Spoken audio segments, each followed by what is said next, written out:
Welcome back to the Keep the Promise podcast. Today, we are sitting down with Jim Burneka from Dayton Fire Department for part 2 of our series, and we're going deep into something that a lot of firefighters talk about, but very few actually do, and that is telling the whole truth in public. Jim wrote a book called Overcoming Tuesday, and we get into the process of how it actually came together, why he chose to make it a resource-based book, and what it was like recording the audiobook and reliving those moments out loud. And then, my favorite part, we hit the question that I've been sitting on for a long time. Is writing an autobiographical book self-centered? Jim answers it the only way that a firefighter can, with no fluff, no pity party, and a clear line between seeking attention and choosing to serve. If you've ever thought to yourself, I'm dealing with stuff, but I don't want to be that guy, this episode is for you. We talk about becoming uncomfortably honest, using your story to get help for others, and why vulnerability is not weakness. It's actually leadership. So let's get into it. Welcome to the Keep the Promise podcast, where we help build resilient and well-rounded firefighters. Is there an epilogue to this chapter 2? Is there an end where you say, okay, I contributed what I had to contribute, let's go do something else? I don't think there has to be. I don't think you have to decide. You don't have to choose. There's no reason why you can't keep continuing to do whatever you're doing that's making you happy, but also look and start doing other things as well. That really comes down to the word is balance. But I'm a believer that you don't have to decide, and you don't have to stick with that decision, whatever it may be. Like, you're allowed to be fluid and go where your heart takes you, or God, or whatever it may be. Like, just having that ability to go with the flow as needed, I think you've earned that right when you have reached retirement. But you can even do that beforehand. It all comes down to, ultimately, like, if I was having to use one word to describe that whole thing, it's priorities. You figure out what your priorities are, and they're going to change when you retire, and things are going to be different. Like, I'm still young. I retired. My poor wife, she's still working, and she's still going to be working for a while because she started late and she's younger than me. It's now my responsibility to make her life a little bit easier, as easy as it can be. And that means I failed today, but usually trying to have dinner ready when she comes home, running errands for her, just cleaning up the house, like doing little things, whatever it is to make her life easy, because I can't. She, to her credit, she doesn't get in my shit. But if tables were turned, I would all the time. Here I am. I'd be going to work Monday through Friday, 8 to 4:30, while they're over there just laying on the couch playing Mario Kart. And it's especially, TJ, it's the worst in the summertime when it's nice out and I've got the boys with me all day and we sleep in as she gets up early and goes to work. And we wake up and it's like, what kind of adventures do we want to go on today, boys? And we go from there. And the poor girl is still at work. So I have to really try to do my best to just help her out. And again, she's understanding. She's not upset at me. She's not really jealous of me. At least not yet. At least she doesn't show me, tell me. But I have to stay on top of that stuff so she doesn't start feeling that way. Yeah, I like calling it priorities. And I think it's important, as we've talked about and alluded to quite a bit, to realize that our priorities in life are going to shift as we get older, as we go through our careers, as we go through our story, through our life. There are different chapters, which is a perfect segue to talk about this little thing that you created. Because when we chatted, you were sitting there on Zoom with your sister. Sounds like she did all the work. You just trauma dumped on her and she did the writing, from what you told me. 100%.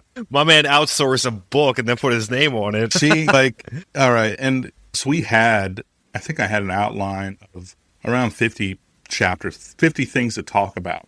And I remember that first day, she was like, what do you want to talk about? And I think she thought that I would start off slow, do some sort of layup chapter, something that's not really emotional, like I can mail it in. That is not what I did, man. I went right into the worst of the worst kind of stuff, and she was instantly like, what the hell did I just get into? because she knew some stuff, but she didn't know the majority of it. And she certainly didn't know what I was dealing with and how I was feeling and what was going on, because I didn't tell anybody. So it very quickly, she would tell you, like, she had to almost detach herself from being the sister and having the feelings and just being a journalist and just sticking to the facts and just trying to get my story as accurate as she possibly could. And I would tell you, I went back in the fall of last year and I recorded the audible of it. And that was a pretty cool experience.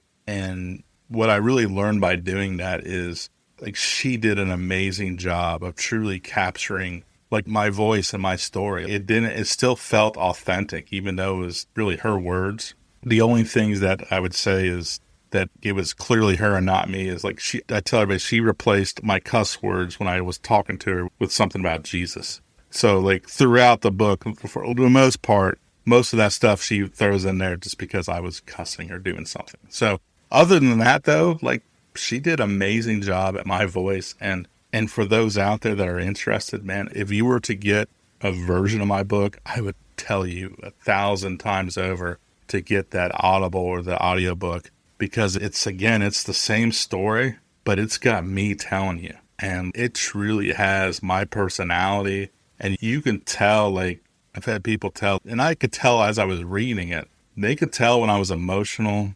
They could tell when this was affecting me. Like, it's almost like you got just an added bonus when you get that version. It's just more intimate. It's more personal. It's more me. Yeah.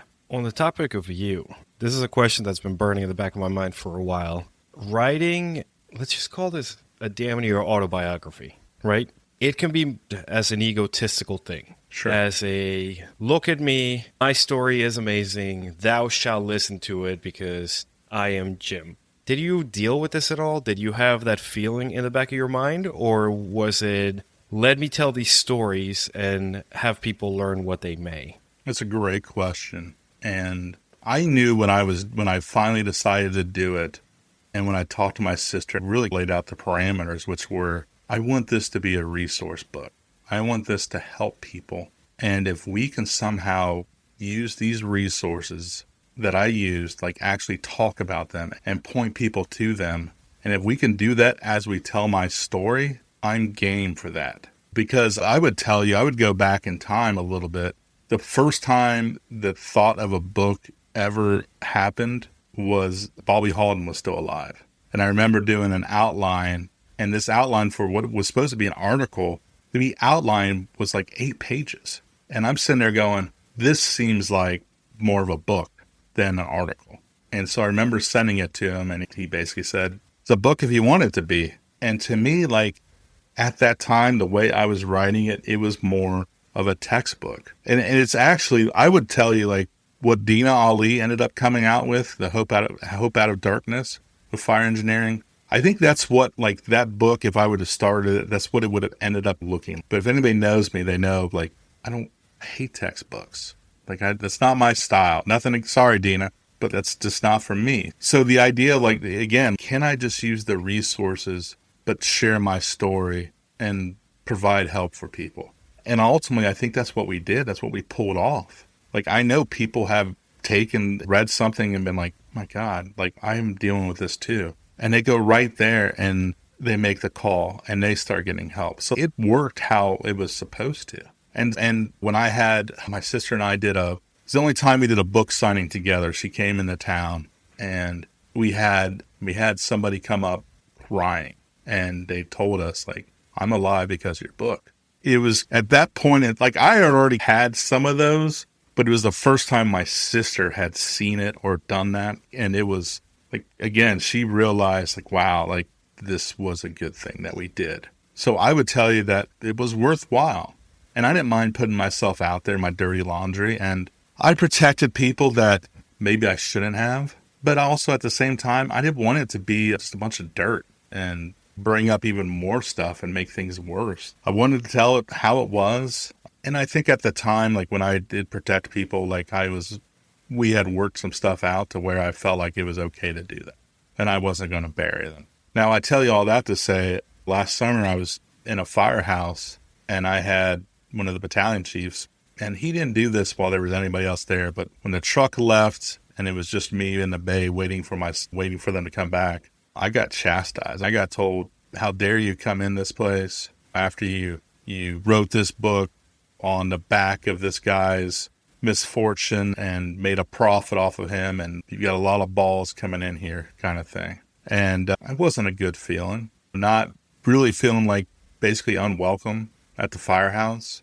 But again, when I really took a step back, first of all, I called the guy that he was alluding to that I made a profit off of him, and he was like, don't worry about that. You're fine. You're good, Jim. Because again, everything I did, like in that book, I had the blessing. And the one person that didn't give me the blessing, I just removed their name and still put the chapter out there. And it is what it is. But then I also realized if he would have actually taken the time to read it, he would have seen that this wasn't about me per se. Like this, I'm not trying to make me better than or whatever else. I think if anything, like I really show that I had a lot of stuff happen to me, but I also wasn't innocent. I did a lot of dumb shit myself.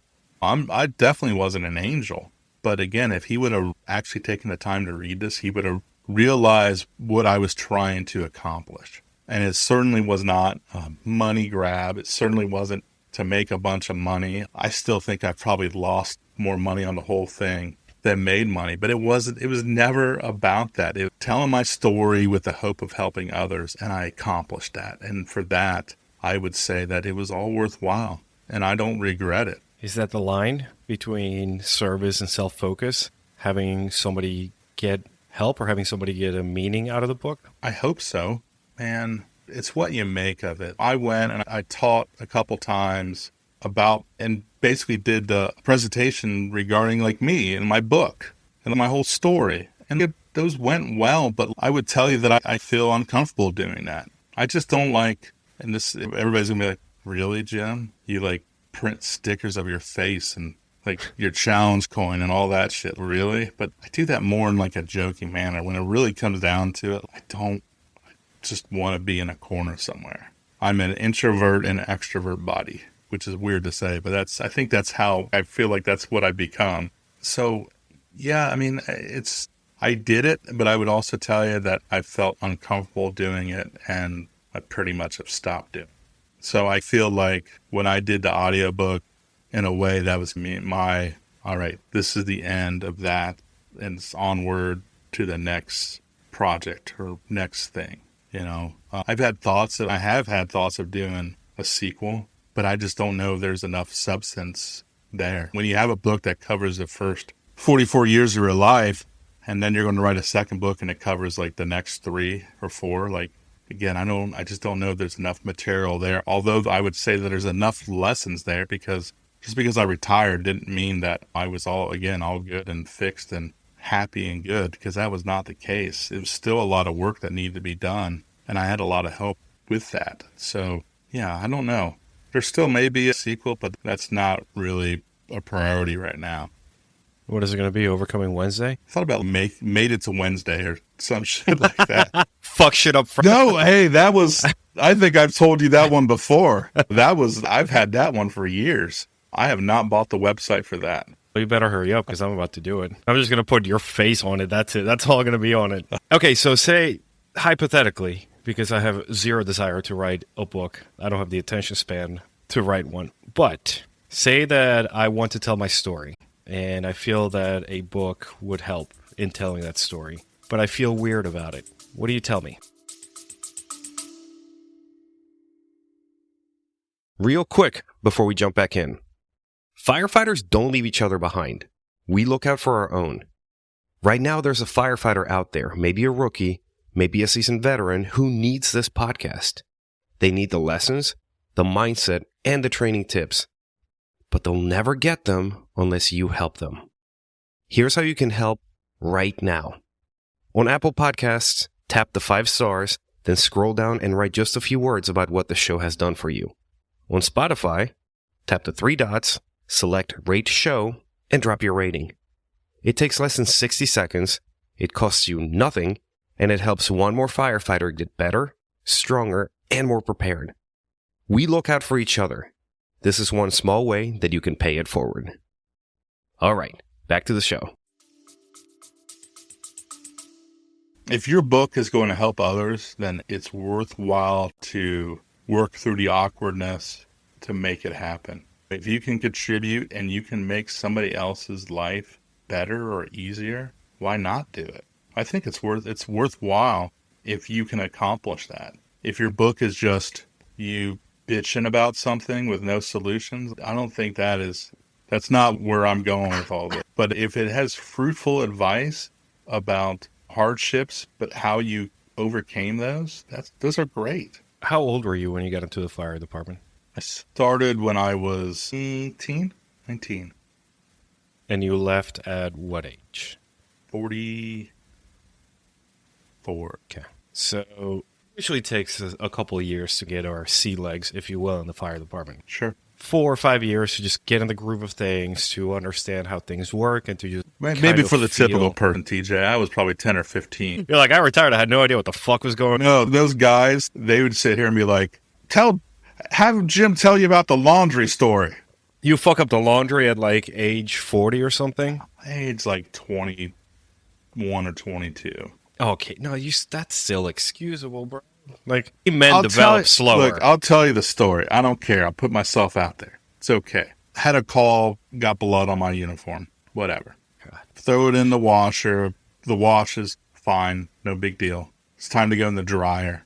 Now, I'm used to the little fabric sheets, and I didn't have any of them on me. So I asked my friend Tim that I was working with if he had any of them, and he said, no, but I have this fabric softener, liquid fabric softener.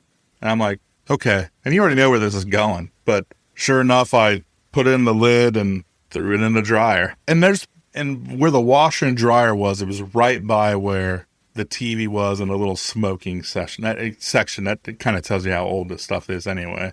And the guys that are out there are smoking and looking at me and going, what the hell is he doing? And nobody ever taught me like about fabric softener, like liquid fabric softener, and how it needs to go in the wash, not the dryer. So yeah, it took me a while to grow up.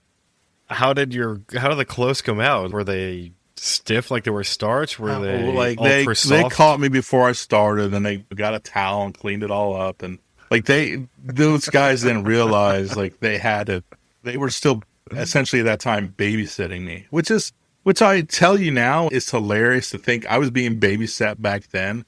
But I also would tell you at the very end of my career, I was also being babysat. When I came back from the Center of Excellence, again, still not right in the head, still struggling, I started restricting. And most people, by the way, I think I was the only one that didn't go right back to full duty. I asked to go to restricted duty because I just knew I wasn't ready. And to their credit, they put me at radio repair, which was a building completely isolated from any other fire department, police, anything. It was hidden with all the street workers, the DPW, the trucks and water, all that stuff. It was in that area. So I had one guy with me who was a really good friend, and I knew like when they put us together, like I knew that either like we were going to even become better friends or we were going to be worst enemies because we were going to fight. Fortunately, we never fought. And in fact, the truth is, he basically babysat me for the next 3 months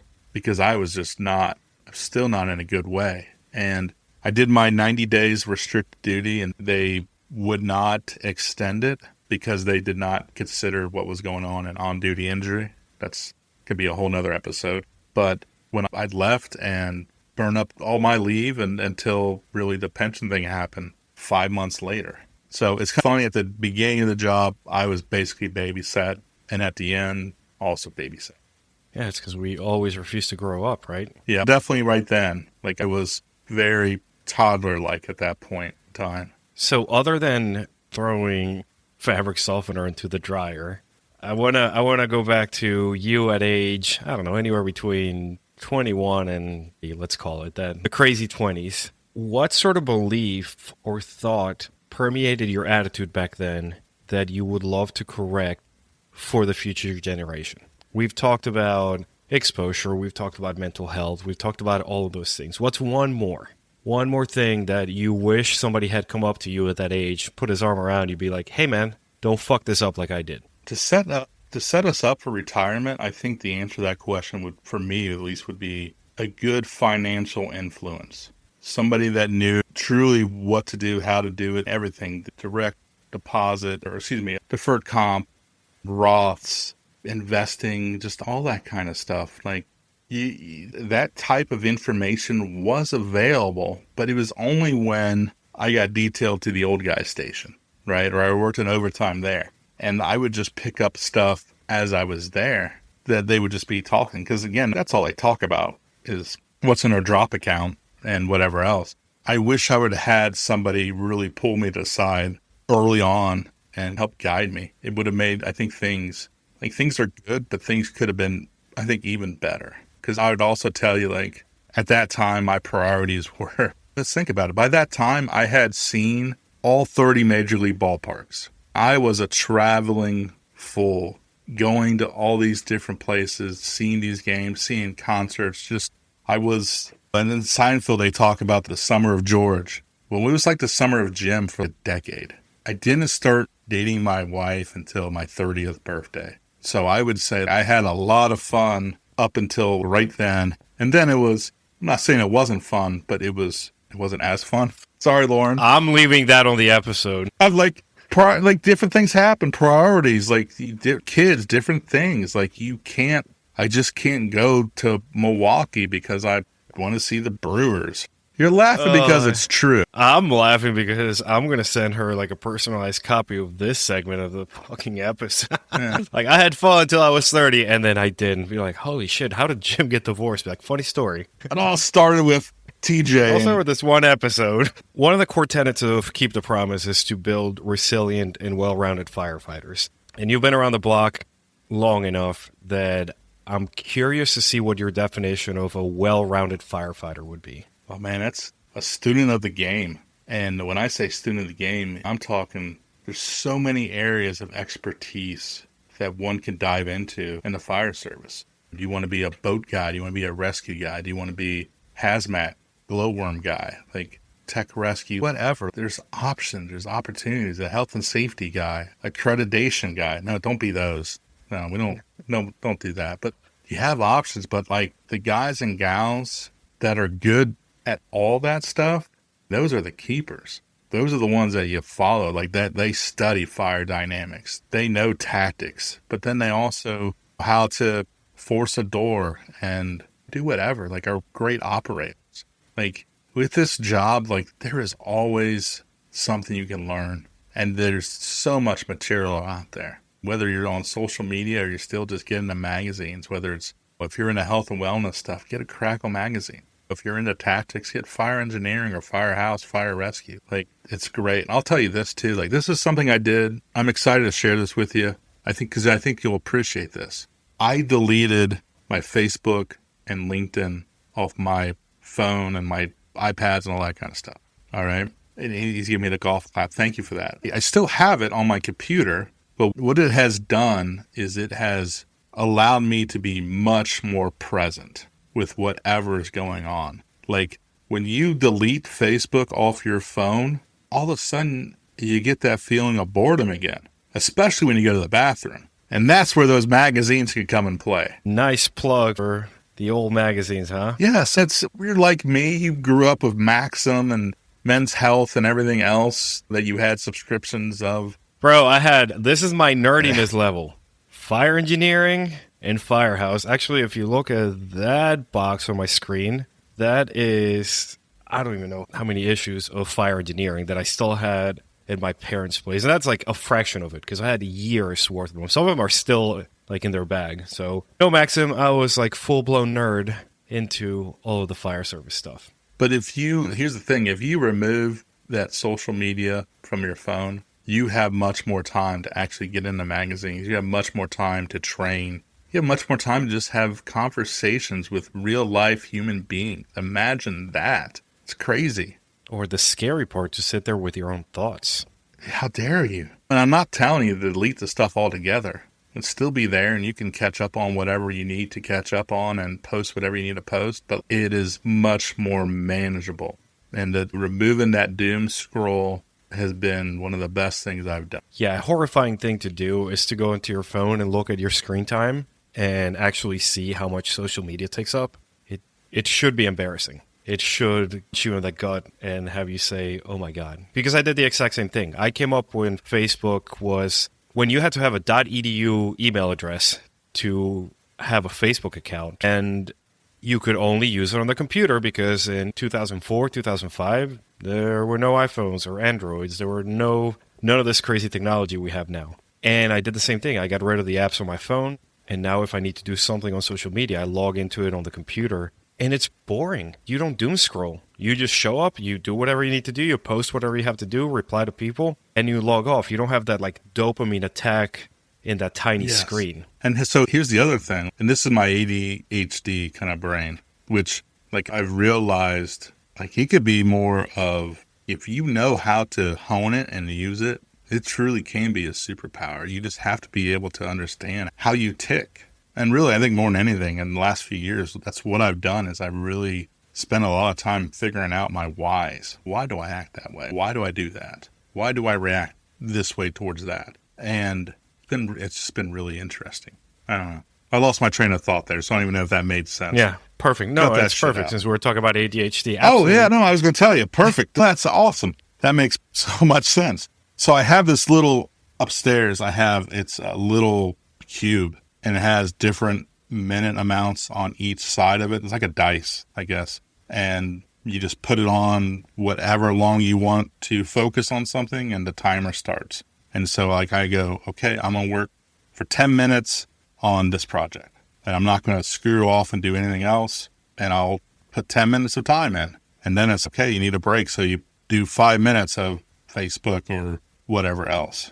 Like being able to manage myself like that, even that's really micromanaging myself, but more than anything, it's keeping me on task and I'm able to be productive and finish projects. Jim, chapter 2 that you're squarely in the middle of, it hasn't been easy. It hasn't been all rainbows, butterflies, sunshine, and dolphins. But what is one part of that chapter 2 that you are extremely proud of? I think the feeling of gratefulness. So follow me on this. Because I beat myself up earlier about leaving early, not knowing what to do, floundering. And it's taken a few years, but I realized as much as all that stuff sucked, and it did suck, I can look back at it now and go, it was all worthwhile.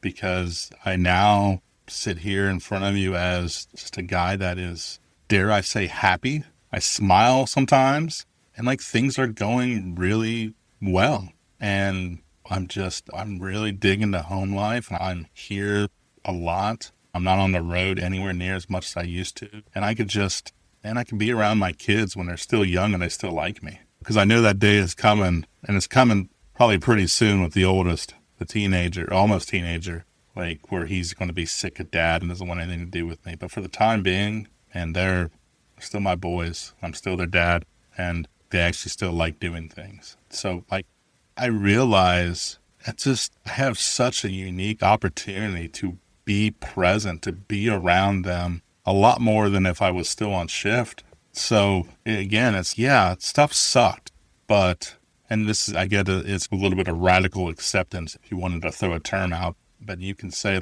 that stuff sucked, but you want to be where you're at right now without it. So be grateful. And it's been good. Like, again, I think I told you earlier, I feel like I'm thriving, like I'm hitting my stride and I'm contributing at a pretty high level and I'm doing it on my own terms. And the freedom has been great. But the other thing is like people like what I have to say. People actually seem like they care.